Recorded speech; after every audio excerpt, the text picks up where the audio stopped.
Pior que eu não lembro, pra Eu ser acho que sincero. Talvez seja. Então, acho que esse é um indicativo, não de que as pessoas precisem concordar com a minha proposta, mas de que a gente precisa pensar. Porque se a gente está fazendo um negócio por tanto tempo e o negócio não está funcionando como a gente quer, a gente precisa pensar. Eu tenho no meu Instagram uma série de vídeos sobre isso, mostrando uma fala do ex-ministro e ex-juiz Sérgio Moro, porque, enfim, na época, uma visão não considerada alinhada, o meu pensamento, e ele falando sobre o tabaco. Ele estava dizendo, pô, a gente tem um imposto alto sobre o tabaco, só que isso faz com que uma parcela maior do mercado seja tomada pelo contrabando. 40%, e o cigarro... ou 60%, sei lá. O cigarro contrabandeado, ele não tem controle fitossanitário, então ele é pior para a saúde. Com a droga é 100%. A gente não tem controle fitossanitário. E o prensado é um lixo. Então, um lixo. O bem jurídico tutelado, na linguagem do direito penal, aquilo que o crime previsto na lei de drogas protege, em tese, é a saúde pública. Só que a gente está gerando mais prejuízo para a saúde pública.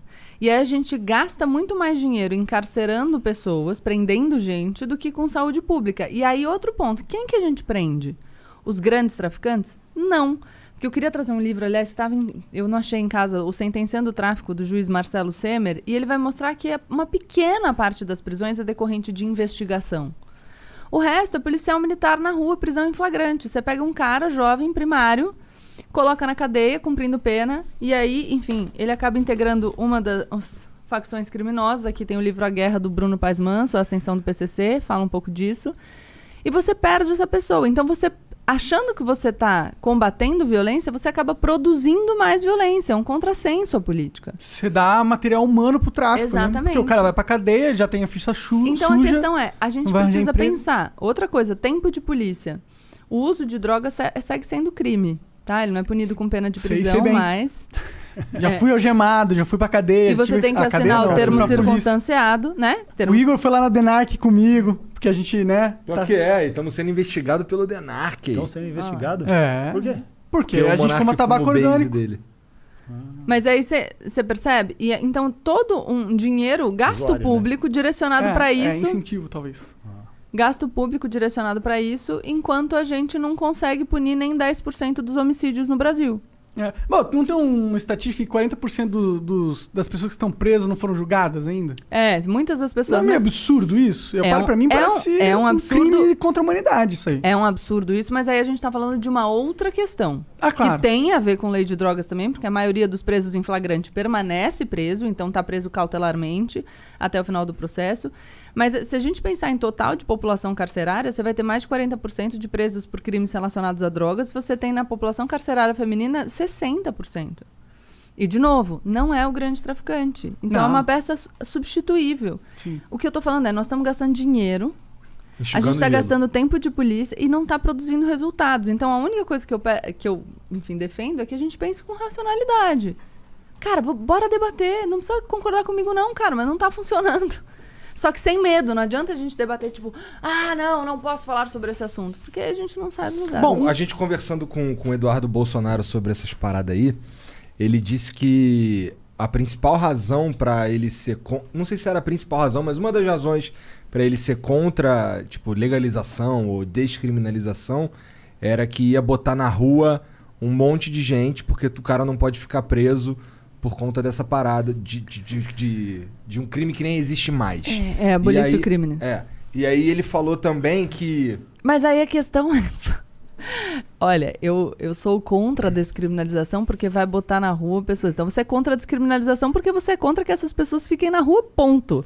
Porque se você acha que o crime não deveria existir, não te interessa o pretérito. E aí vem o que ele falou depois. O que ele falou depois é o seguinte, muito mais... Por exemplo, às vezes a gente pega... Não tô falando que eu concordo, beleza? Tô relatando. Claro. Ele disse que às vezes a gente pega um cara que cometeu outros crimes e a gente consegue prender ele porque ele tava com droga. E aí a gente consegue botar ele na cadeia. Então, às Caralho, vezes... mas... Não, desculpa, o cara tá falando, o Estado é ineficiente e não consegue fazer o que a gente tem que fazer, então a gente precisa dar um jeitinho, um jeitinho que a gente... Cara, pô, mas aí desculpa, gente. A falha do argumento tá nele mesmo, nos dois. Sim. Não faz nenhum sentido. Então, mas aí a gente foi conversando sobre isso um tempo e não avançamos. Mas... Que bom. É que não vai mudar a ideia do Eduardo Bolsonaro sobre drogas ao vivo num programa, né? Mas é importante a gente poder debater para as pessoas que estão escutando. Eu acho. Ô, Cara, Eduardo, talvez eu tenha falado merda, mas é isso que eu me lembro. Mas é muito complexo o assunto, né, cara?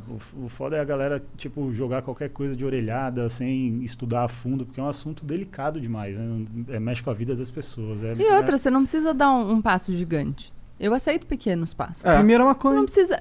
Não, e você não precisa descriminalizar. A gente não conseguiu ainda nem julgar o recurso que está no Supremo para descriminalizar a conduta de porte para uso pessoal. Então tem muito a percorrer. Pode e aí, crer. se a gente estiver falando de mercado de cannabis agora, um mercado que se apresenta como muito promissor. Vocês estavam falando de investimento em poupança. A gente está falando dessa corrida, o green, né? Que é a corrida por esse tipo de mercado. E a gente vai ficar para trás de novo. E o Brasil é um lugar excelente pra produzir esse tipo de Pô, coisa. aqui tem sol pra caralho, né? Eu nem, assim, Eu nem conheço tantos dados de, enfim, como muito seria a sol. produção aqui. Mas, de qualquer maneira... Não, a gente tem muito chão e essa porra nasce em qualquer lugar. Assim, eu nem fumo maconha. Mas eu acho uma burrice fudida várias coisas, sabe?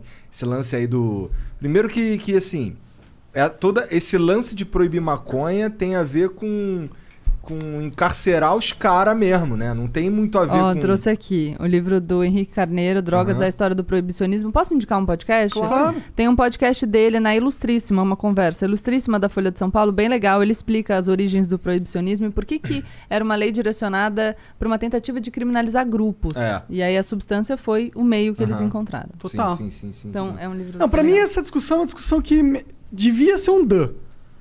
Pelo simples... Um quê? Um DAN, uma obviedade, uma conclusão óbvia de se chegar... Pelo primeiro... Toda vez ele mete... Toda vez. como Não, se- mas eu acho bom o Dan, que eu pensei que poderia ser um vocabulário de game. Não, pelo próprio argumento que você trouxe. Tipo, o consumo de drogas nunca esteve tão difuso. Difundido, Então... E aí? É óbvio que não tá dando certo. Se o objetivo da guerra contra as drogas era inibir o consumo... Errou! E aí? A partir do momento que a gente tem essa constatação óbvia, Aham.